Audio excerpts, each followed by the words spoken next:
नमस्कार, आदाब, सत श्री अकाल। आप सबका 3 डे फाइनेंशियल कैंप में स्वागत है। आज का हमारा यह दूसरा दिन है, नवरात्रों का भी दूसरा दिन है। और मैं उम्मीद करता हूँ कल का जो हमारा सेशन हुआ था उसमें मैं आपके लिए कुछ वैल्यू एडिशन कर पाया हूँ। मुझे कुछ लोगों का मैसेज आया, मेरे को 2 लोगों ने फ़ोन करके बताया जो बिजनेस बैकग्राउंड से थे। उनका ये कहना था कि रोहित भाई, हमें ये चीज़ बहुत अच्छी लगी, आपने ये शेयर किया कि हमें भी हर महीने एक डिसाइडेड डेट पे जब हम अपने एम्प्लॉयज़ को पैसा देते हैं तो हमें भी सैलरी विड्रॉ करनी चाहिए। ठीक है जी। तेजी आए मंदी आए, एक पैटर्न को, डिसिप्लिन को फॉलो करना चाहिए। ठीक है। अगर आप डिसिप्लिन को फॉलो करेंगे तो आपकी लाइफ बड़ी सिंपल हो जाएगी। तो हम सेशन को आगे बढ़ाएंगे और आज का सेशन जो है वो बहुत ही इंटरेस्टिंग है क्योंकि इसमें हम अपने सेफ्टी नेट के बारे में बात करने वाले हैं। और ये 3 दिन का जो फाइनेंशियल कैंप है उसका ये सबसे इम्पोर्टेंट दिन है, सबसे इम्पोर्टेंट आपको टेक अवे रहेगा। और इसमें से बहुत सारी चीजें आप जानते होंगे। ठीक है जी। आपको जब भी मैं कुछ साझा करूंगा और आप बोलोगे रोहित भाई ये तो मुझे पता है, जब भी आपके दिल से ये बात आए, आपके दिमाग में ये बात आए, या आप ये शब्द कहने ही वाले हो कि रोहित भाई मुझे तो पता है, कुछ नया बताओ, तो मेरा क्वेश्चन आपसे ये रहेगा कि क्या ये कॉन्सेप्ट को आपने इम्प्लीमेंट किया है लाइफ में। देखिए, आपको कितना पता है, कितना ज्ञान है, कितना नॉलेज है, उससे फर्क नहीं पड़ता है। फर्क इस बात से पड़ता है कि आप उस नॉलेज को अपनी लाइफ में इम्प्लीमेंट कर रहे हैं या नहीं कर रहे हैं। हम सबको पता है 40 साल की उम्र के बाद 40 मिनट चलना चाहिए। ये एग्जाम्पल मैं रिपीटेटिवली देता हूँ, लेकिन कितने लोग वॉक के लिए जाते हैं? नहीं जाते ना। हमें बहुत सारी चीजें मालूम होती, लेकिन इम्प्लीमेंटेशन, वही तो सारा खेल है। अगर आपने सही ढंग से चीजों को इम्प्लीमेंट कर दिया तो वारे न्यारे हो जाएंगे। ठीक है जी। जो भी आज मैं आपको बताने वाला हूं, आपका जो भी बैकग्राउंड है, सर्विस में है, बिजनेस में है, बिजनेस में आपका 1 करोड़ का टर्नओवर है, 30 करोड़ का है, 500 करोड़ का, जो भी है, टर्नओवर से फर्क नहीं पड़ता। लाइफ के फाइनेंस के फंडामेंटल्स कभी चेंज नहीं होते, ये मान के चलिए। सो जो मैं आपसे शेयर कर रहा हूँ, साझा कर रहा हूँ, वो फाइनेंस के फंडामेंटल्स है, बदलने वाले नहीं है। सर्विस क्लास को भी वही लगेगा, बिजनेस क्लास को भी वही लगेगा। बिजनेस में अगर आपका छोटा बिजनेस है तो भी ये लगेगा, किराना की दुकान है तो भी यही लगेगा, अगर आपका बड़ा बिजनेस है, अगर आप एमएनसी की भी बात करें तभी भी कॉन्सेप्ट यही है। ठीक है जी। तो हम शुरू करते हैं, पीपीटी की तरफ बढ़ेंगे, क्योंकि पीपीटी रहती है तो जरा जल्दी समझ में आता है चीज़ों को। लोगों को लगता है कि अरे भाई कुछ दिख भी रहा है, हम पढ़ सकते हैं, कर पा रहे हैं। ठीक है जी। सो पीपीटी को मैं शुरुआत करता हूँ। नोट्स बनाते रहिए, मेरी आपसे रिक्वेस्ट है। अक्सर लोग भाग क्या करते हैं, सेशन अटेंड करते हैं, है ना, सेशन अटेंड करते हैं, सेशन खत्म हुआ और फिर भूल जाते हैं। अच्छा बोला था वो, उन्होंने कुछ कॉन्सेप्ट्स बताए थे, अच्छा था, लेकिन मैंने उसके नोट्स नहीं बनाए हैं। कुछ लोग होते हैं जो नोट्स बहुत अच्छे बनाते हैं लेकिन वो चोपड़ी में रह जाता है, इम्प्लीमेंट नहीं होता है। मैं जो भी आपसे बात कर रहा हूँ, प्रैक्टिकल बात कर रहा हूँ। ठीक है जी। मैं आपको कहीं पे भी ऐसा ज्ञान नहीं दे रहा हूँ जो किताबों का ही है, बुकिश नॉलेज नहीं कर रहा हूँ, मैं प्रैक्टिकल लाइफ की बात कर रहा हूँ। ठीक है। ये सेशन मैं अपनी बेटी को डेडिकेट कर रहा हूँ। जैसे मैंने बताया था कि कल उसने मैराथन में पार्टिसिपेट किया, दिल्ली में सिल्वर मेडल उसको मिला, तो ये मैं उसके साथ, उसके नाम पे डेडिकेट कर रहा हूँ अपने 3 दिन का फाइनेंशियल कैंप। इस प्रोग्राम को रोटरी क्लब ऑफ खपोली ने स्पॉन्सर किया है। So I am thankful to my president doctor Raghupati, Savitri Raghupati. I am thankful to her. I am thankful to the entire committee of Rotary Club of Khapoli and all the members जिन्होंने मुझे ये programme करने में support किया है। ठीक है जी। सो हम आगे चलते हैं। 3 डे फाइनेंशियल कैंप और ये हमारा दूसरा दिन। आज हम बात करने वाले हैं सेफ्टी नेट की।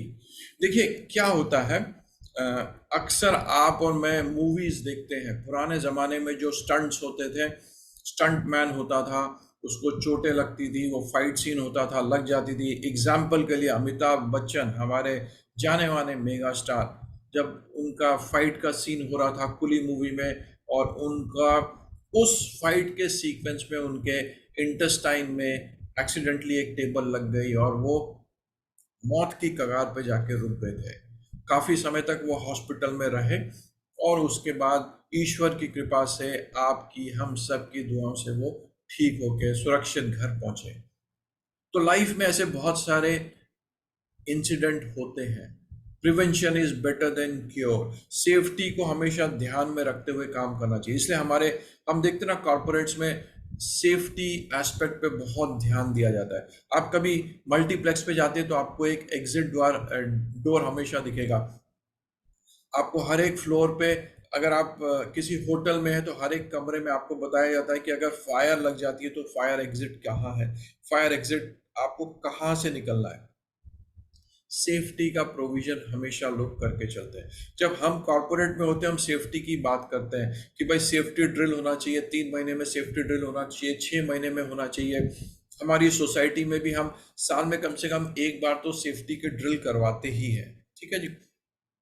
हम ये सारी सेफ्टी की जानकारी को अपनी लाइफ में बाहर, अपने घर के बाहर इम्प्लीमेंट करते हैं। क्या हम ये सेफ्टी को अपनी पर्सनल लाइफ में भी इम्प्लीमेंट कर रहे हैं?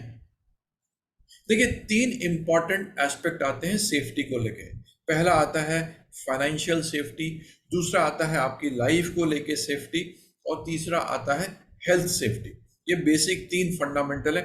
देखिए, प्लान ए और बी मैंने आपको ये फोटो में भी रखा है। हमेशा ध्यान रखिए, आपके पास 2 प्लान होना चाहिए, plan A, plan B. In case किसी कारण से आपका प्लान ए फेल हो जाता है तो आप प्लान बी के ऊपर स्विच ओवर कर सके। हमेशा आपके पास एक बैकअप प्लान होना चाहिए। लोग बाग अक्सर ये गलती करते हैं, उनके पास पहले तो प्लान ही नहीं होता है ना जी। प्लान बी तो बहुत दूर की बात है। सो आपके पास हमेशा प्लान होना चाहिए, राइट। सो अब हम सेफ्टी की बात कर रहे हैं, यहां से थोड़ा सा हमारा लेवल जो है सेशन का ऊपर जाएगा। और डरने की कोई बात नहीं, आपका कोई भी बैकग्राउंड हो, साइंस, कॉमर्स, कुछ फर्क नहीं पड़ता, आपको बातें बड़े आराम से समझ में आ जाएगी। ठीक है। सो फाइनेंशियल सेफ्टी की हम बात करते हैं, पैसे पैसे पैसे की बात कर रहे हैं। ठीक है। फाइनेंशियल सेफ्टी का मतलब ये है, कल को किसी कारण से, किसी भी रीजन से आपका सोर्स ऑफ इनकम बंद हो जाता है। मान लीजिए आप सैलराइड हैं, आपको लाख रुपए की सैलरी मिलती है और आपकी कंपनी बंद हो गई है लेबर के कारण, लेबर इशू हो गया है, प्रोडक्ट मार्केट में बिक नहीं रहा है, कंपटीटर्स आ गए, सस्ते दाम में वो माल बेच रहे हैं, आपकी बॉस के साथ खटक गई, आपने गुस्से में आके रेजिग्नेशन दे दिया, बॉस ने आपको टाटा बाय बाय कर दिया, पिंक स्लिप दे दी। बहुत सारे मल्टीपल रीजंस हो सकते हैं जिससे आपका सोर्स ऑफ इनकम बंद हो जाए। खुदा ना खास्ता ऐसा कभी हो तो आपके पास एक हमेशा इमरजेंसी फंड होना चाहिए, जो कि 6 महीने तक आपके घर के खर्चों को संभाल सके। ठीक है, संभाल सके, बहुत इंपॉर्टेंट है। इमरजेंसी फंड को लोगों ने अलग अलग तरीके से डिफाइन किया हुआ है। मैं आपको बड़े सिंपल तरीके से, सरल भाषा में समझाने की कोशिश करता हूँ। इमरजेंसी फंड वो फंड होता है जिससे आपका किचन का खर्चा निकलता है। किचन का खर्चा मतलब आपका राशन, आपका दूध का बिल, आपका जो भाजी तरकारी का बिल हर महीने का, इलेक्ट्रिसिटी का बिल, अगर आप रेंटेड प्रॉपर्टी में है तो रेंट का बिल। ठीक है।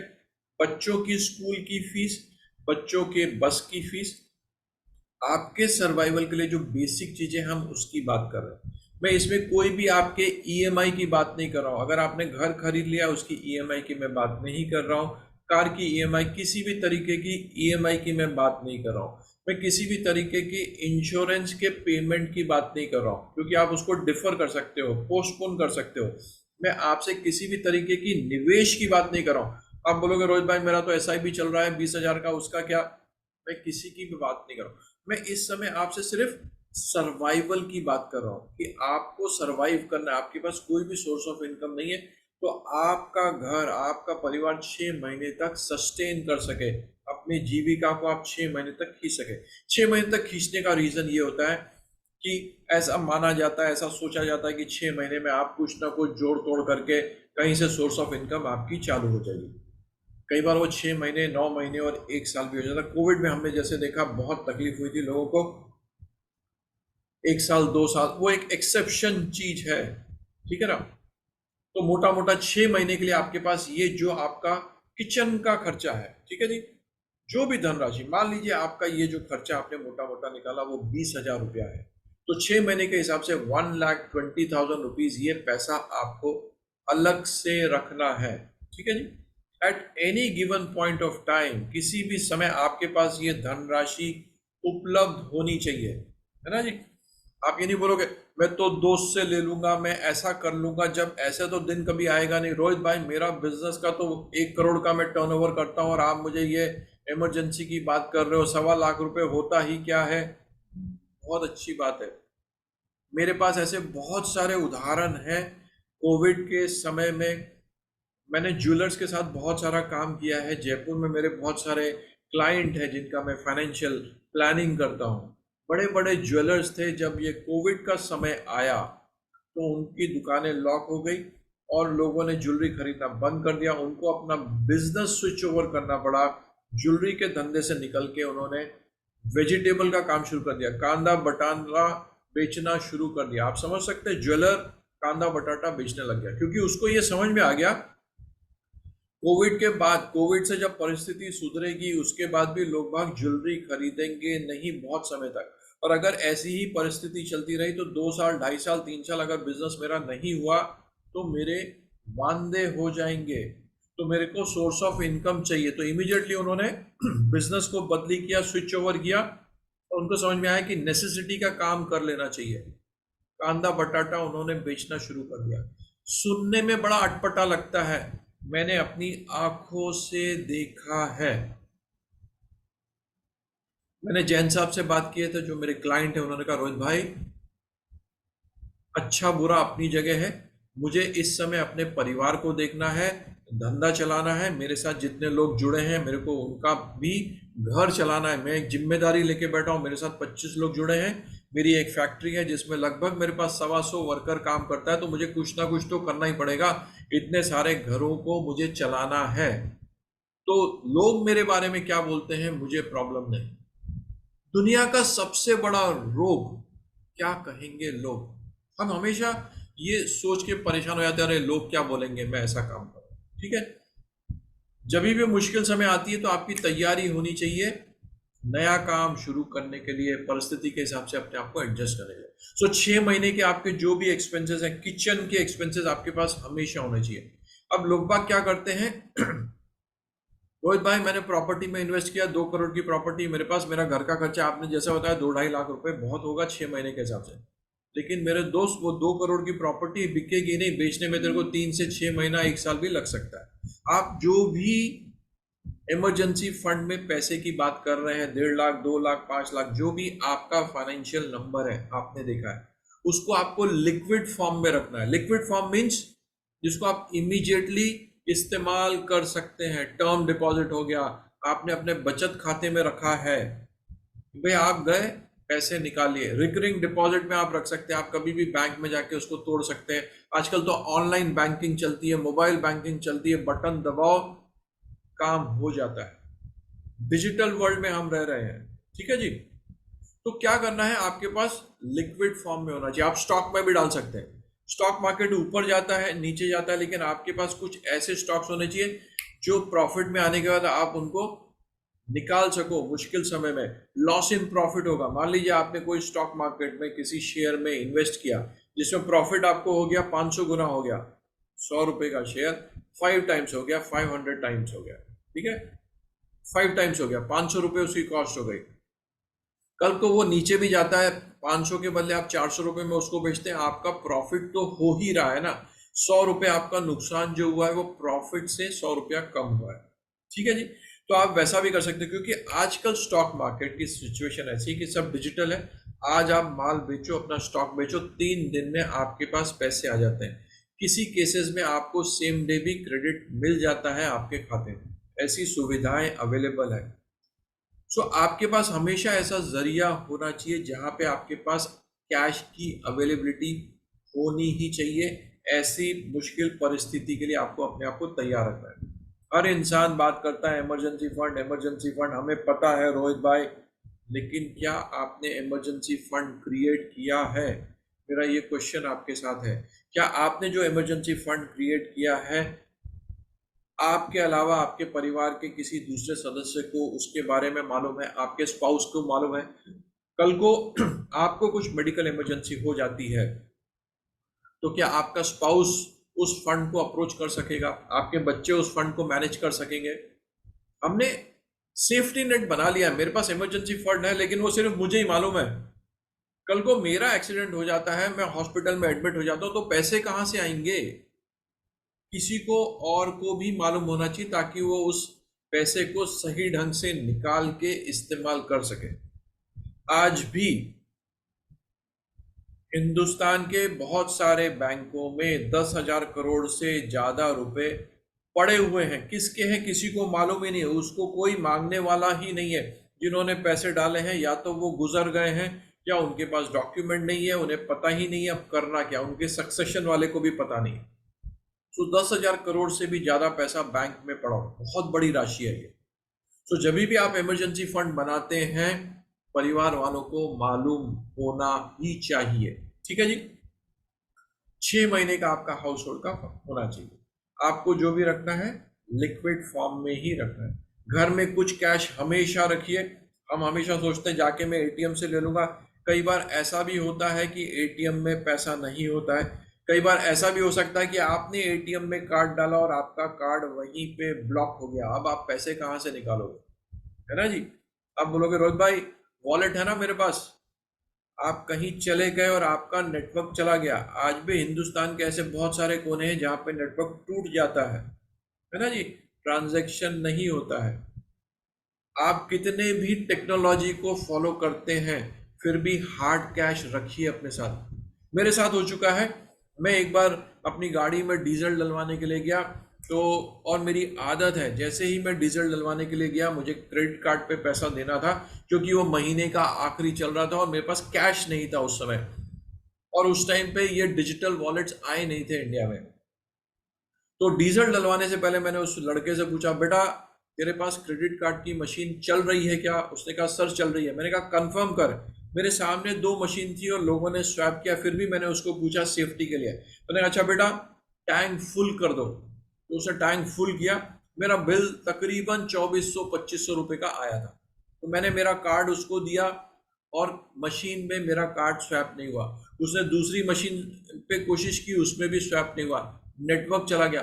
वो 5 से 7 मिनट तक उसको स्वैप करता रहा। लोगों ने हल्ला मचा दिया कि भाई क्या हो रहा है। तो मैंने कहा भाई पैसे कैसे दूं, कार्ड दे दिया है। फाइनली मेरे को उस बंदे को, मतलब उस पेट्रोल पंप के एक लड़के को अपने साथ गाड़ी में बिठाना पड़ा। हम एटीएम में गए, मैंने कैश विड्रॉ करके उसको दिया है। मेरा पर्सनल एक्सपीरियंस शेयर कर रहा हूँ। आप जब भी ट्रैवल करते हैं हमेशा अपने साथ कैश रखिए। कभी भी ऐसी परिस्थिति आ सकती है जब आपके वॉलेट नहीं चलेंगे, आपका क्रेडिट कार्ड नहीं चलेगा। हो सकता है कि आप अपने क्रेडिट कार्ड का पिन भूल जाए, किसी भी कारण से आपका क्रेडिट कार्ड ब्लॉक हो जाए। बहुत सारे मल्टीपल रीजन हो सकते हैं जहां पे आपका डिजिटल वॉलेट काम नहीं करे, टेक्नोलॉजी आपको सपोर्ट नहीं करे। आपके पास कैश होना ही चाहिए। ठीक है जी। अब हम अपने नेक्स्ट इस पे चलते हैं, लाइफ सेफ्टी। बहुत इंपॉर्टेंट है। देखिए हमारी लाइफ अगर सिक्योर है तो बंदा है, जान है तो जहान है। कहते हैं ना हम हमेशा, भाई आपकी लाइफ है तो सब कुछ है, अगर लाइफ ही नहीं तो आप किसको एंजॉय करोगे, कैसे एंजॉय करोगे? तो लाइफ को कैसे आपको सिक्योर करना है? इंश्योरेंस लेना है। तो रोहित भाई पता है इंश्योरेंस क्या, मेरे पास तो 10-10 पॉलिसी है। मेरे पड़ोस में मेरे जो दोस्त हैं वो इंश्योरेंस का काम करते हैं। मैंने अपनी भाभी जी से लिया है, मैंने अपने परिवार में इस बंदे से लिया। आप मेरे को अपने ही परिवार वाले सोसाइटी के 5-6 लोगों का आप नाम बता सकते हो जिनसे आपने इंश्योरेंस ली है? आपने इंश्योरेंस बेसिकली नहीं लिया है, आपने इंश्योरेंस की दुकान खोल के रखी है। जब भी कोई इंश्योरेंस का चैनल पार्टनर आपके पास आया है, उससे जान छुड़ाने के लिए आपने कहा अच्छा भाई तू रोज आके मेरी जान खाता है, इंश्योरेंस लो इंश्योरेंस लो, एक इंश्योरेंस पॉलिसी आप मुझे दे दो। ठीक है जी। आपने बिना इंश्योरेंस के क्लॉज को समझ के, बिना किसी जानकारी के, सामने वाले जो भी आपका चैनल पार्टनर है उसके कहने पे आपने पॉलिसी खरीद ली है। उसने आपसे कहा है मनी बैक पॉलिसी है, हर 5 साल के बाद आपको पैसा आएगा, आपने कहा बहुत अच्छी बात है। उसने कहा है बच्चे के एजुकेशन के लिए आप पॉलिसी ले लो, आप बड़े खुश हो गए। फिर उसने कहा कि आपके सबसे छोटे बच्चे के नाम पे पॉलिसी ले लो, इसका प्रीमियम सबसे कम आएगा, आप खुश हो गए, आपने फिर पॉलिसी ले लिया। अरे आप भाभी जी के लिए तो आपने कोई पॉलिसी लिया नहीं, उनके लिए पॉलिसी लीजिए, उनको बहुत अच्छा लगेगा। ये लेडीज स्पेशल आया है, आपने फिर अपनी स्पाउस के नाम से पॉलिसी ले लिया। फिर आके आपको एक बंदा बोलता है अरे नया प्रोडक्ट आया है जिसमें आपको लॉयल्टी बेनिफिट मिलेगा, आपको अश्योर्ड रिटर्न मिलेगा, आपने फिर वो पॉलिसी खरीद ली। फिर एक नया प्रोडक्ट वो लेके आता है, कहता है ये तो मार्केट लिंक्ड है, फिर आपने एक पॉलिसी खरीद ली। सो आपको जो जो सामने वाला बेचता चला गया आप वो खरीदते चले गए बिना कुछ समझे कि ये पॉलिसी जब मेच्योर होगी तो मेच्योरिटी में आपको एक बड़ा सा उसने आंकड़ा बताया, आपने उसको मान लिया।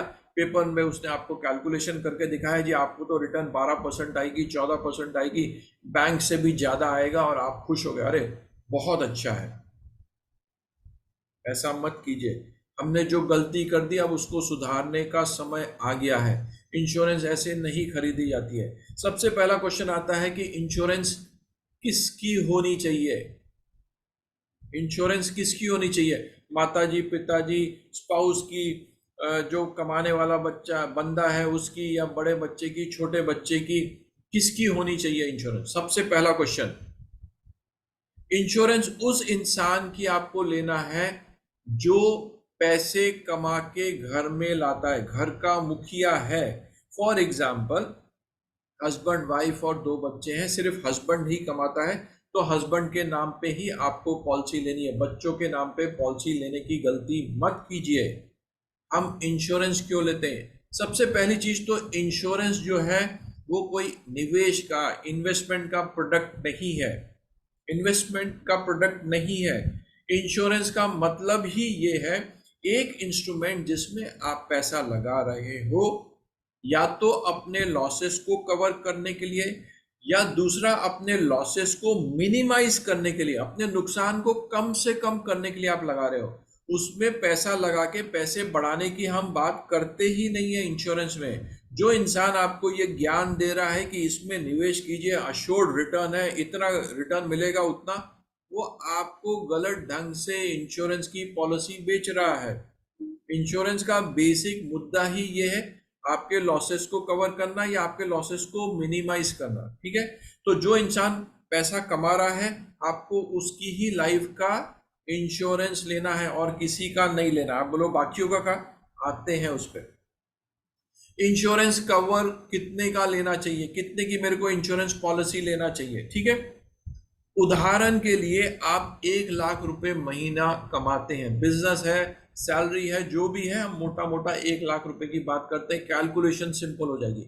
1 लाख रुपए आप कमाते हैं, साल के 12 लाख रुपए हो गए। आपकी उम्र मान लीजिए 40 साल है, आप 60 साल तक काम करेंगे, मतलब आप 20 साल और काम करने वाले हैं। सिंपल मैथमेटिक्स की हम बात कर रहे हैं। 12 लाख रुपए मल्टीप्लाई बाय 20, ये आप इतना पैसा कमाओगे। अभी मैंने आपका इंक्रीमेंट नहीं जोड़ा है, ये बढ़ जाएगा, हम उसकी अभी बात नहीं कर रहे। Simple mathematics, 12 multiply by 20। ठीक है जी, जो आंकड़ा आ गया 2.4 आता है, हम उसको भी सिंपल करके क्या बोलते हैं, 2 करोड़ मान लेते हैं। ठीक है जी, सिंपल 12 लाख, 10 साल में क्या हुआ, 1 करोड़ 20 लाख, 20 साल में क्या हुआ, 2 करोड़ 40 लाख। तो हम उसको भी सिंपल करने के लिए 2 करोड़ की बात करते हैं कि आप आने वाले 20 सालों में जितने टाइम तक आप सर्विस करेंगे, बिजनेस करेंगे, तो आप 2 करोड़ रुपए कमाएंगे। हमने उसमें प्रॉफिट की बात नहीं की, आपकी इनकम बढ़ जाएगी। वहीं पे मैं कहूंगा आपका जॉब भी जा सकता है, बिजनेस ठप हो सकता है, लॉसेस हो सकते हैं। हम सिंपल कैलकुलेशन में 2 करोड़ की बात कर रहे हैं।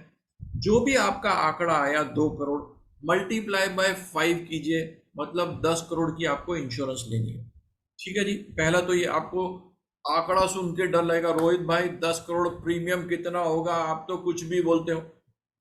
शांति शांति, धीरे धीरे, स्टेप बाय स्टेप जाएंगे। पहले कॉन्सेप्ट को समझ लीजिए, जो आपको कॉन्सेप्ट बता रहा हूं उसको कैसे इंप्लीमेंट करना है वो भी आपको बताऊंगा, मैं तो यही काम करता हूं। ठीक है जी।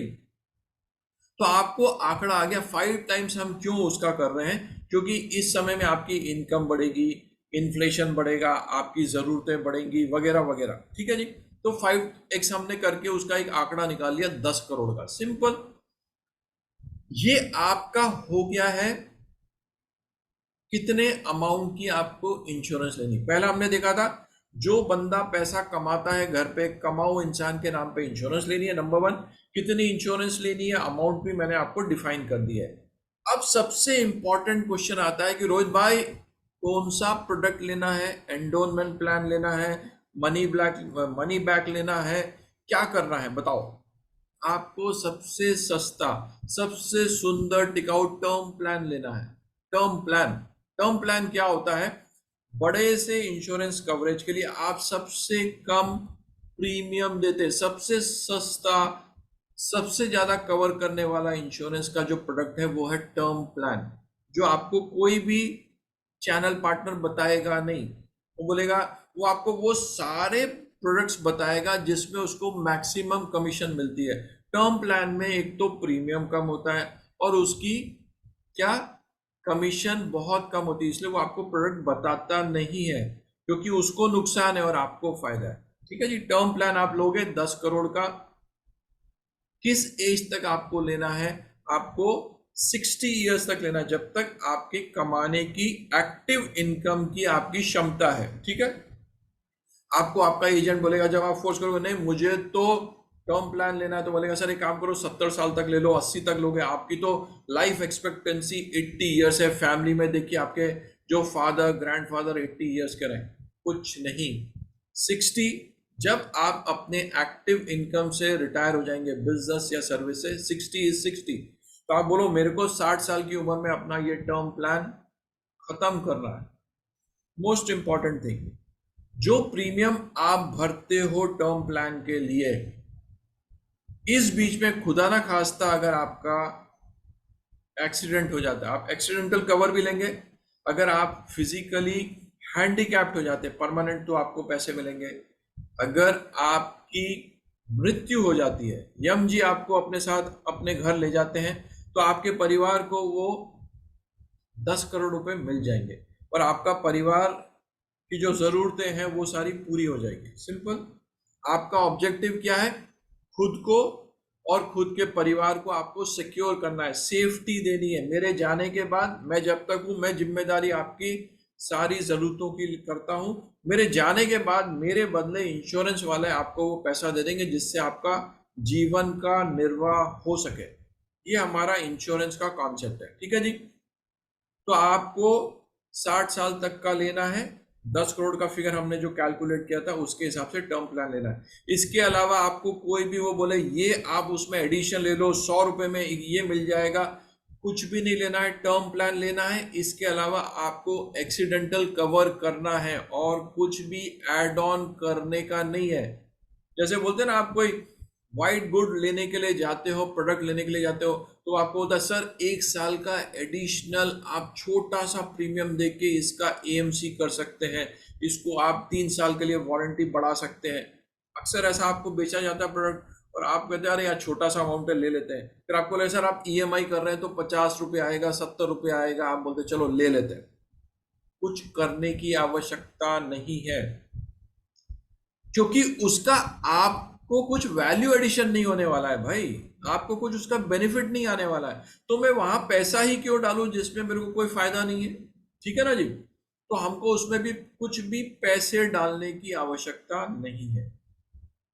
उसके बाद आपको कोई ज्ञान देगा, should I do top up? मैंने, रोहित भाई 10 करोड़ की तो मैंने इंश्योरेंस ले ली है, टर्म प्लान ले लिया जैसे आपने बताया, तो क्या मैं इसको टॉप अप करके 12 करोड़ कर लूं? क्योंकि अब मेरी इनकम बढ़ गई, अब तो मेरे लाख के बदले 2 लाख मेरी सैलरी हो गई है, तो मेरे को 10 करोड़ नहीं, कम से कम 15 करोड़ चाहिए मेरी फैमिली के लिए। ना जी ना, टॉप अप करने की आपको आवश्यकता नहीं है। आपकी इनकम तो बढ़ती रहेगी, हमने उसको 5x करके पहले ही संभाल लिया है। ठीक है जी। तो ये 10 करोड़ रुपए आप बोलोगे कॉस्ट ऑफ लिविंग बढ़ रही है, मेरे बच्चों को मेरे को ओवरसीज भेजना है पढ़ाई के लिए, मुझे इंटरनेशनल ट्रैवल के लिए जाना है, मेरे खर्चे बढ़ गए हैं, स्टैंडर्ड ऑफ लिविंग मेरा बढ़ गया, मैं बड़ी गाड़ी लेके घूमता हूँ, मेरे को 4 BHK में रहना है, बंगले में रहना है। भाई मेरे शौक हैं, कुछ खर्चा नहीं करूंगा, मैं एक बड़ी कंपनी में एग्जीक्यूटिव हूँ, मेरा बिजनेस देखिए कितना एक्सपैंड हो रहा है। आप बहुत सारे रीजन देंगे मेरे को कन्विंस करने के लिए, खुद को कन्विंस करने के लिए कि मुझे टॉप अप करना चाहिए। The standard answer is NO, no. आपको टॉप अप करने की आवश्यकता नहीं है। एक बार जो आंकड़ा निकाल लिया फाइनल, मुड़ के देखने का नहीं। इस टॉपिक को हमको दोबारा रिव्यू करने की जरूरत नहीं है, क्योंकि बार बार आपका चैनल पार्टनर आके बोलेगा सर आपने अपने आप को जो है बहुत लो कवर किया हुआ है, तो आपको एक और पॉलिसी लेनी चाहिए, ये नया कंपनी आई है, ये आपको एडिशनल बेनिफिट देगी। कुछ नहीं, सब बकवास है।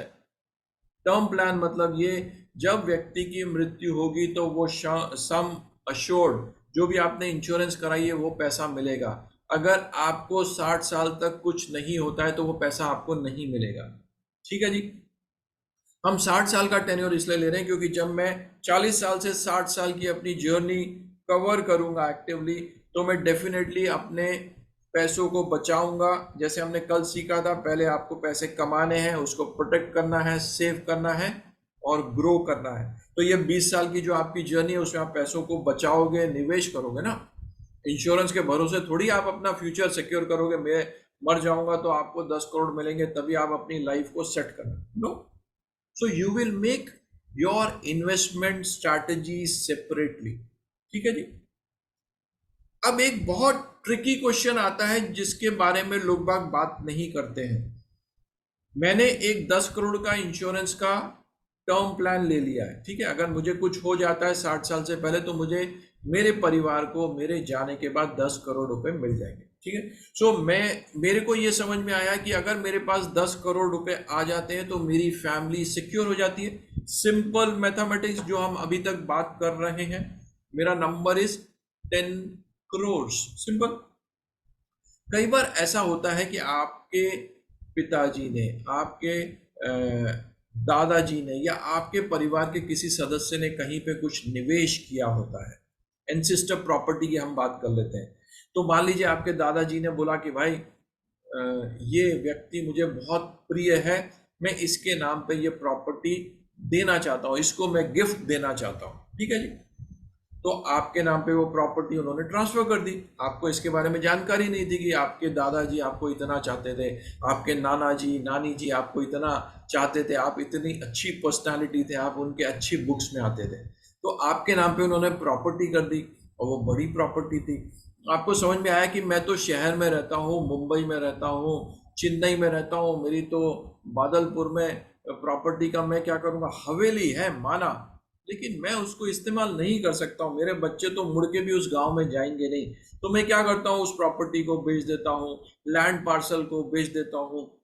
ऐसा होता है अक्सर, बहुत सारे लोगों के साथ ऐसा होता है। आप वो प्रॉपर्टी को बेचते हैं और जब आप बेचने के लिए बाजार में निकलते हैं तो आपको मालूम पड़ता है वो हवेली की तो कीमत ही क्या है जी, 12 करोड़ रुपए। तो आपके तो पाँव के नीचे से जमीन हिल जाती है, चले जाती है कि भाई गांव में 12 करोड़ करोड़ मतलब क्या है।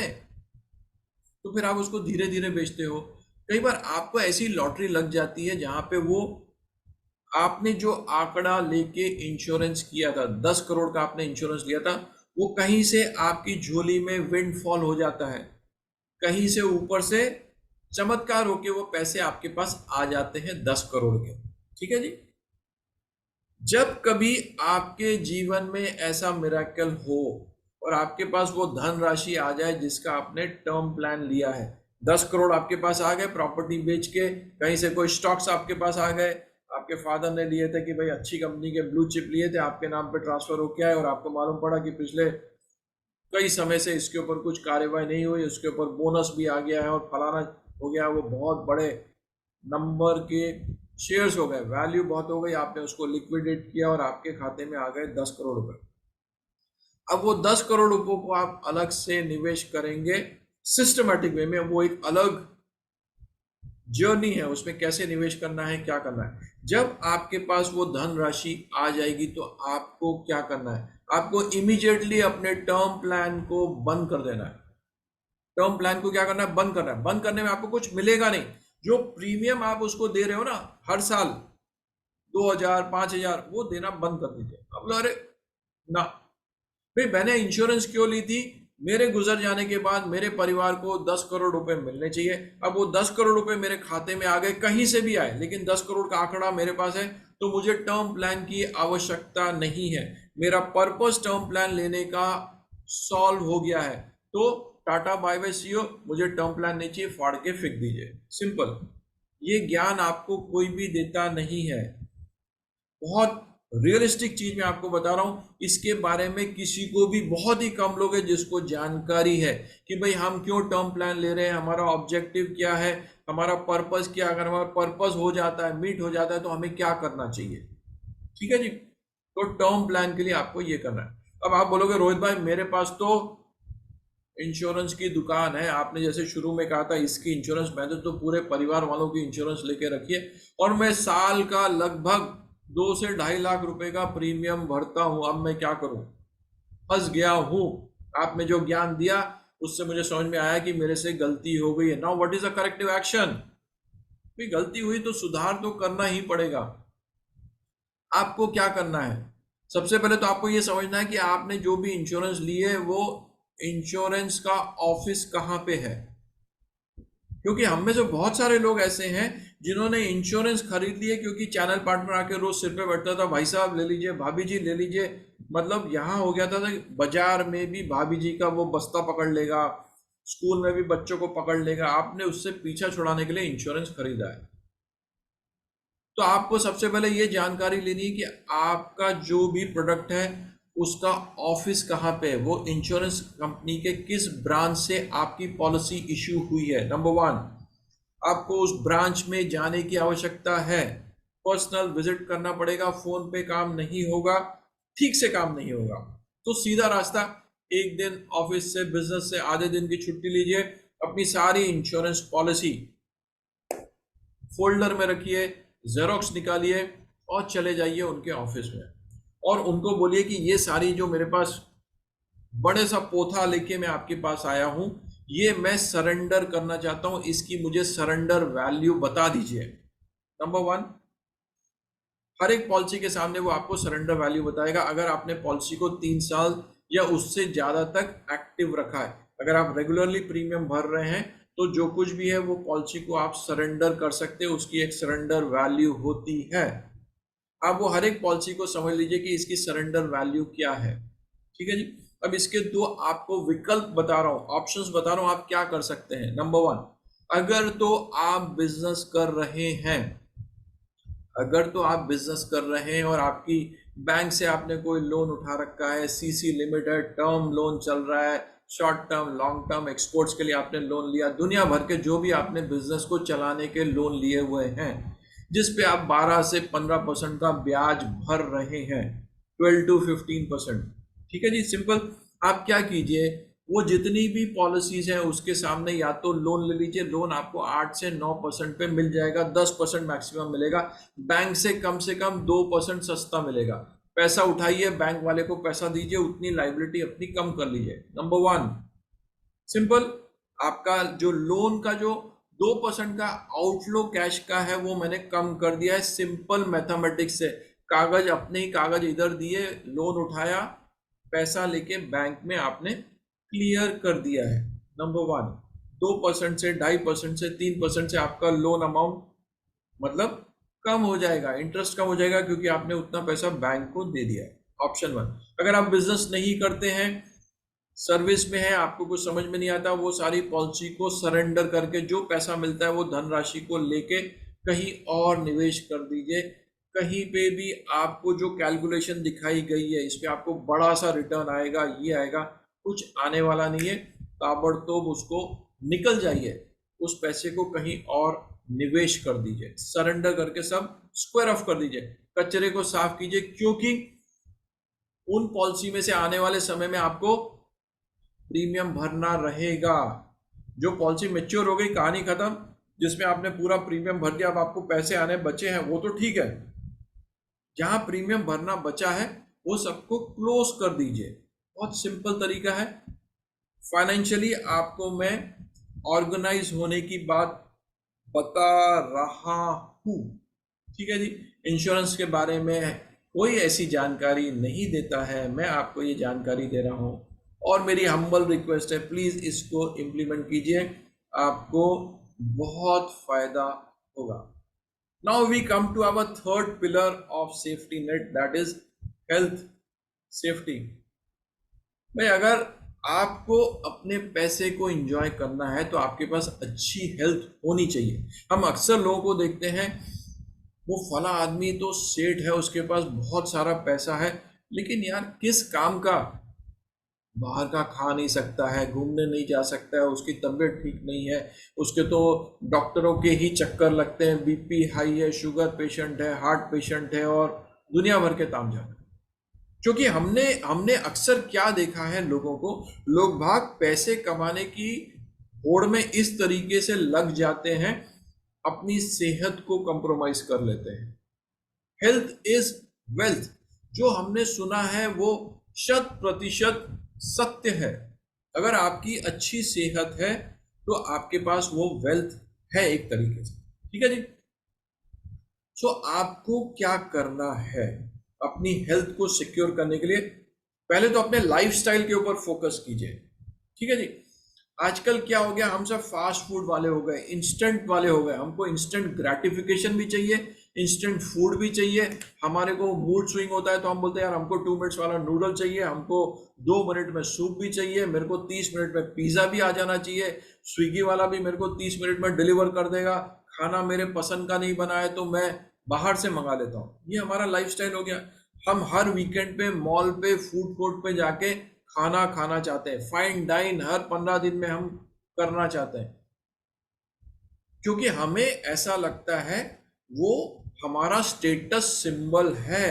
फाइन डाइन में जाके खाना खाना, एक 5,000 का खाना खा के आना और ये कहना अपने दोस्तों को, कल मैं उस महंगे रेस्टोरेंट में गया था, तुम्हें पता है मैं वो जुहू में 5 स्टार होटल है वहां में गया था।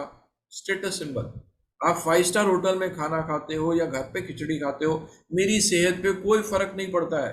मेरी सेहत पे उसी चीज से फर्क पड़ता है कि मैं क्या खा रहा हूँ, क्या सोच रहा हूँ, मैं मेरे दिमाग को क्या खिला रहा हूँ, और मैं खुद क्या खा रहा हूँ। बहुत सिंपल है ये बात, ठीक है। सबसे मजे की बात यह है कि हम ये जितने भी फास्ट फूड के चक्कर में पड़ गए, बेसिकली हम क्या कर रहे हैं, वेस्टर्न कल्चर को फॉलो कर रहे हैं, है ना।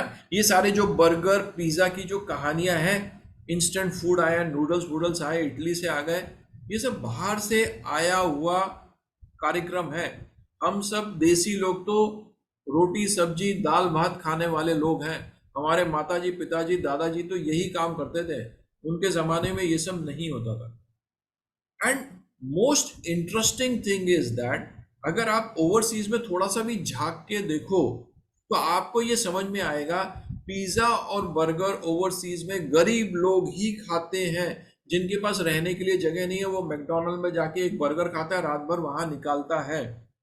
पिज्जा बर्गर वहां पे गरीब लोग खाते हैं, अमीर लोग वहां पे फ्रेश वेजीज खाते हैं, सब्जियां खाते हैं। हम यहाँ पे उल्टा चल रहे हैं, हमको स्टेटस लगता है पिज्जा बर्गर खाने में। ऐसा नहीं है, वो लोग हमारी चीजों को अडॉप्ट कर रहे हैं। योगा उन्होंने हमसे सीखा और उसको आगे लेके गए, तो हम भी इंटरनेशनल योगा डे मनाते हैं। हमारे यहाँ से वो गायत्री मंत्र को लेके गए, वो अपने स्कूल में बच्चों को गायत्री मंत्र पढ़ा रहे हैं, तो अब हम भी गायत्री मंत्र पढ़ना चाहते हैं। वो हमारे यहाँ से श्री भगवत गीता को लेके गए, बच्चों को बोलते हैं आप ये रिसाइट कीजिए, तो उनको देख के हम भी कर रहे हैं। हमारे पास इतना नॉलेज है, हम अपने घर को छोड़ के बाहर झांक के कुछ गलत कर रहे हैं, ठीक है। सो अपने लाइफस्टाइल पे फोकस कीजिए। 100 बात की एक बात, आपका लाइफस्टाइल, आज आप जो खाएंगे उसका बेनिफिट आपको आने वाले 5 साल में होगा। सिंपल। आप हेल्थ को कैसे करेंगे? देखिए आज के दिन में अगर आप गलती से हॉस्पिटल में एडमिट होते हैं तो इतनी रफ्तार से हॉस्पिटल का बिल दौड़ता है कि पूछिए मत। मेरे बहुत सारे मित्र हॉस्पिटल में हैं, डॉक्टर हैं, खुद हॉस्पिटल चलाते हैं, वो कहते हैं रोहित भाई हमारे ओवरहेड्स ही इतने ज़्यादा होते हैं, हमको ट्रेन नर्स चाहिए, हमको ट्रेन स्टाफ चाहिए, हमें उन्हें पैसा देना पड़ता है, उनको रेगुलर अपग्रेड कराना पड़ता है, ट्रेनिंग कराना पड़ता है, हमारे इक्विपमेंट्स इतने महंगे हैं, दवाइयाँ भी बढ़ती जा रही है, कॉस्ट बढ़ती जा रही है। सो आपको लगता है कि भाई हॉस्पिटल वाले तो बड़ा बिल छाप रहे हैं, ऐसा नहीं है। Genuinely there is a cost to maintain basics of our hospital, and I 100% agree with that. मगर फर्क आपको और मेरे को पड़ता है। अगर एक बार भी हम गलती से हॉस्पिटल में एडमिट हुए किसी भी कारण से, तो आपके और मेरे फाइनेंशियल जो स्ट्रक्चर है उसमें हेवी डेंट पड़ सकता है, बहुत भारी नुकसान हो सकता है। तो अपने आप को, अपने फाइनेंशियल स्ट्रक्चर को बचाने के लिए, हेल्थ की सेफ्टी के लिए मेरे को मेडिक्लेम लेना ही चाहिए। जिन्होंने मेडिक्लेम नहीं लिया है वो सबसे बड़ा गुनाह कर रहे हैं, सबसे बड़े गुनाहगार हैं आप।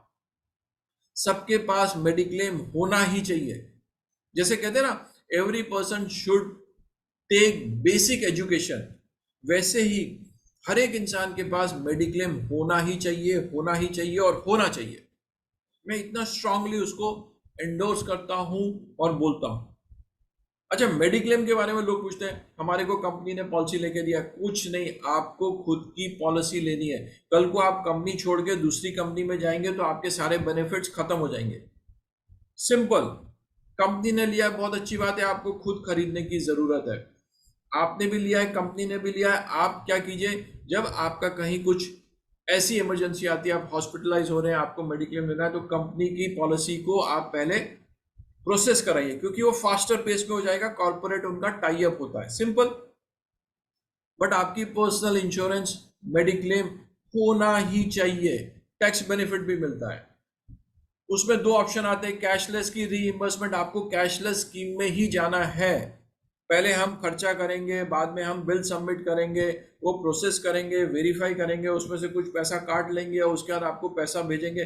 मुझे ऐसा करना ही नहीं है, मुझे कैशलेस ही चाहिए। जब भी मैं हॉस्पिटल में एडमिट होता हूँ, फ़ोन करूँगा कस्टमर केयर में कि भाई मेरा परिवार का ये सदस्य इस कारण से हॉस्पिटल में एडमिट हुआ है। वो सारी चीज़ों को समझेगा, जांचेगा, परखेगा, हॉस्पिटल में बात करेगा, उनके पैनल के डॉक्टर से बात करेगा और एक प्री सैंक्शन अमाउंट बता देगा आपको। हॉस्पिटल वालों को बताएगा, भाई ये पेशेंट है, इनका हम ₹1,00,000 सैंक्शन कर रहे हैं। सिंपल। ₹1,00,000 तक आपका खर्चा होता है। अगर बिल बढ़ता है, आपका कुछ हो गया, इन्फॉर्म कीजिए, वापस से खर्चा बढ़ जाएगा। तो ऊपर के आपको थोड़े से ही पैसे देने पड़ेंगे। कैश मैनेजमेंट की बात कर रहा हूँ, कैश फ्लो की बात कर रहा हूँ। मेरी जेब में ₹10 मेरे खुद के हैं, मैं कैसे भी खर्च करूं, लेकिन मैंने वो ₹10 खर्च किया, फिर मैं राह देख रहा हूँ कब आएगा कब आएगा, 1 महीने के बाद आएगा। मैं ऐसा करना ही नहीं चाहता।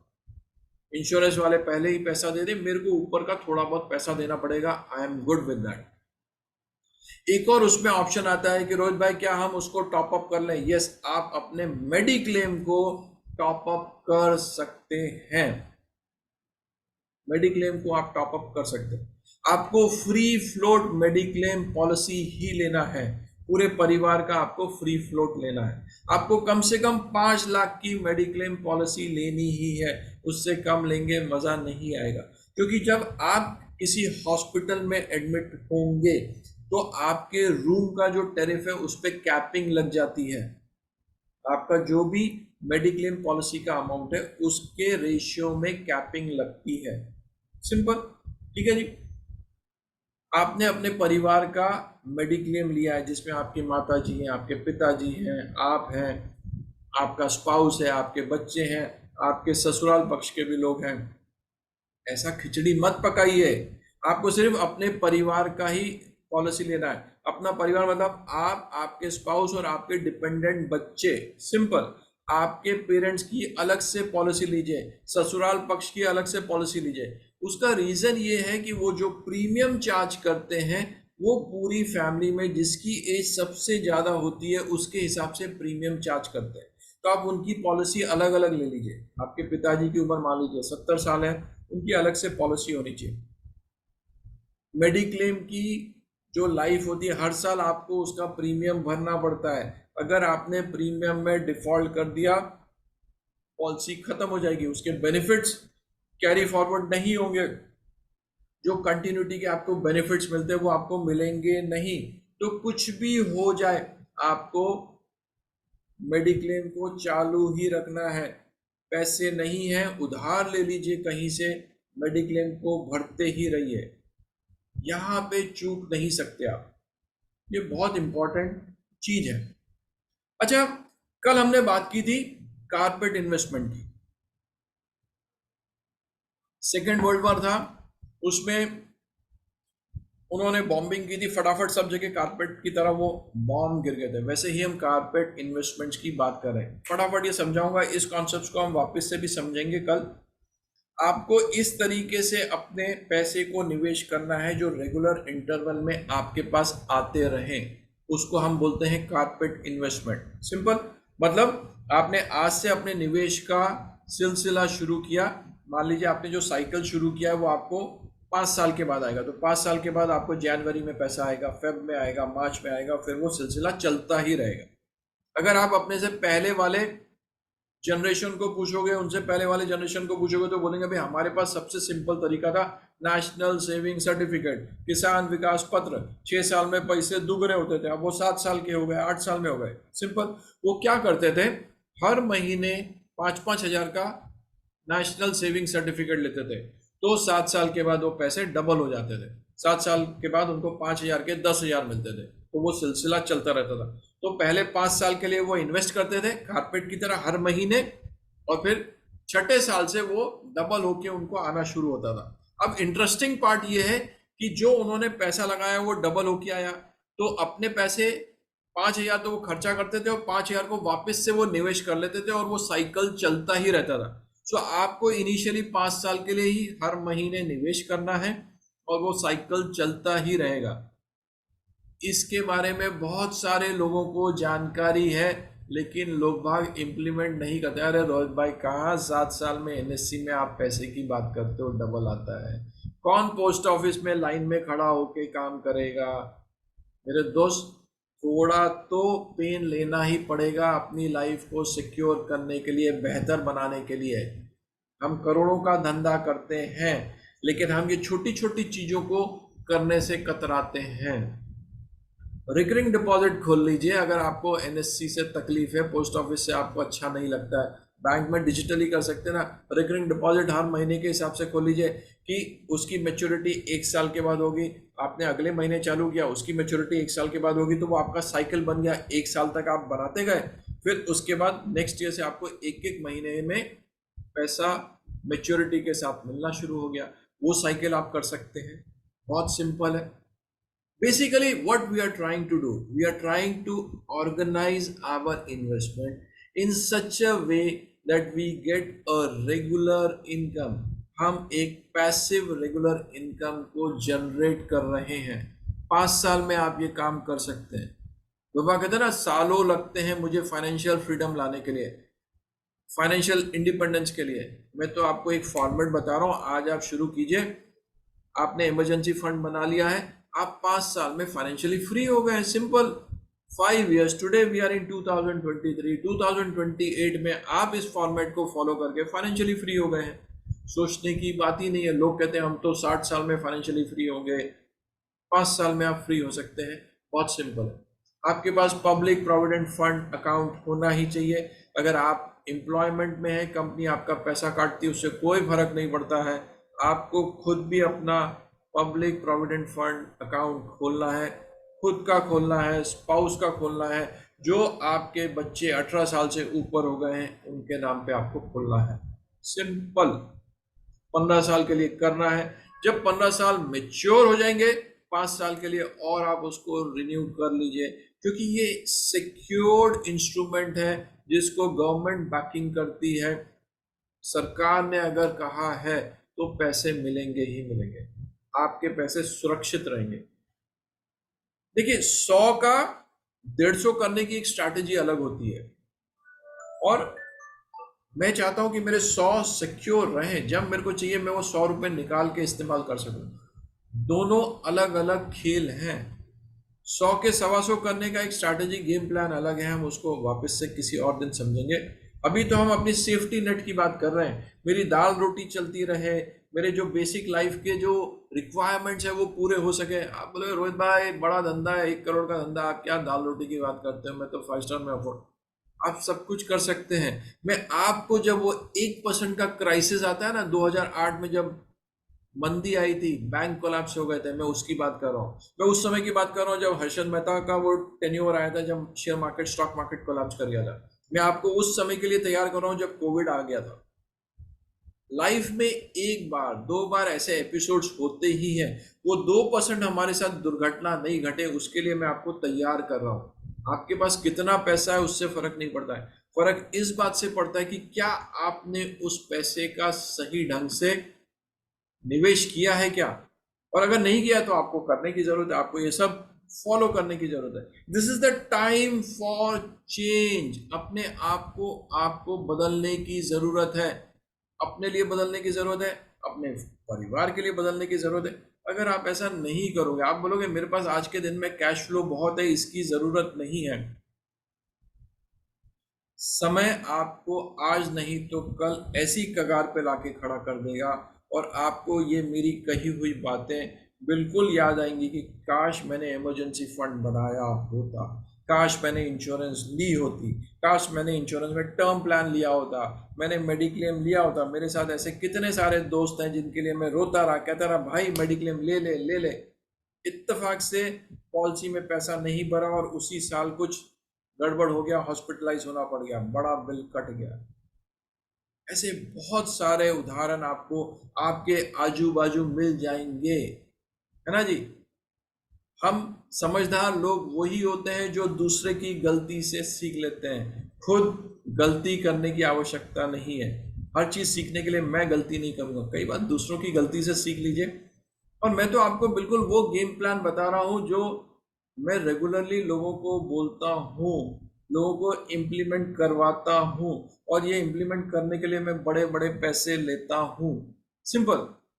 क्योंकि आपने अगर अपना फाउंडेशन अच्छा कर लिया, ऊपर की मंजिल तो बड़े आराम से अच्छी बन जाएगी। आपका महल बहुत अच्छा बन जाएगा, सुंदर बनेगा, टिकाऊ बनेगा।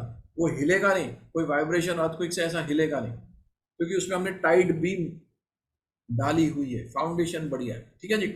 सो मैं उम्मीद करता हूं कि आज के सेशन में मैं आपका वैल्यू एडिशन कर पाया हूँगा। फाइनेंशियल जो मैंने आपको 3 नेट बताए, फाइनेंशियल नेट एक बार वापस से बहुत जल्दी जल्दी बोलेंगे। फाइनेंशियल नेट मैंने आपको बताया है, मैंने आपको हेल्थ के बारे में बताया और आपको इंश्योरेंस के बारे में बताया। ठीक है, कल हम आगे के सेशन में जाएंगे। मैं आपको बताऊंगा किस तरीके से आप पैसों का निवेश करके स्टॉक मार्केट में अपनी जर्नी को शुरू कर सकते हैं। नंबर 1, सेल्फ टॉक के बारे में हम बात करेंगे कि आपको अपना दिन किस तरीके से शुरू करना चाहिए। तीसरा इज होनोपोनो टेक्निक, आप सीखोगे तो मजा आ जाएगा। ठीक है, एक बार फिर से आप सबको नवरात्रि की बहुत बहुत शुभकामनाएं। जो लोग उपवास कर रहे हैं उनको मेरी तरफ से स्पेशल बधाइयाँ, शुभकामनाएं। मैं भी कोशिश कर रहा हूँ इस बार व्रत रखने के लिए। आज मैंने दूसरा व्रत रखा है, तो मेरे लिए भी बहुत बड़ा अचीवमेंट है जो इंसान मतलब व्रत नहीं रखता है। और मैं उम्मीद करता हूँ कि ये अच्छे दिनों में, दिन सारे अच्छे होते हैं, कुछ शुभ मुहूर्त होते हैं। तो ये शुभ मुहूर्त जो आपकी ज़िंदगी में आया है उसमें से आप कुछ आपकी लाइफ में मैं वैल्यू एडिशन कर पाया, आपको सर्व कर पाया। मेरी आपसे यही एक रिक्वेस्ट है कि जो भी आप ज्ञान ले रहे हैं उसको इम्प्लीमेंट कीजिए। आप सुन रहे हैं उससे फर्क नहीं पड़ता, implementation is the most important thing in life. So जो चीज़ आप सीख रहे हैं उसको प्लीज़ इम्प्लीमेंट करना शुरू कीजिए, आपको रिजल्ट्स तुरंत दिखेंगे। ठीक है जी, एक बार फिर से आप सबको बहुत बहुत बधाई। अपनी बात को यहाँ समाप्त करूंगा। कल वापस से हम मिलेंगे शाम को 8 से 9। आपके जो भी प्रश्न है आप मुझे ग्रुप में डाल सकते हैं। जिनके पास मेरा नंबर है वो मुझे टेक्स्ट मैसेज कर सकते हैं, व्हाट्सएप पे कर सकते हैं, जैसा भी आपको कन्वीनियंट लगे। हम कल कोशिश करेंगे आपके जो क्वेश्चन आंसर है, क्वेश्चन आंसर सेशन भी रखेंगे। आपके जो भी क्वेश्चन है उसको मैं अटेंड कर सकूँ। ठीक है, एक बार फिर से दिन मंगलमय। Take care and bye.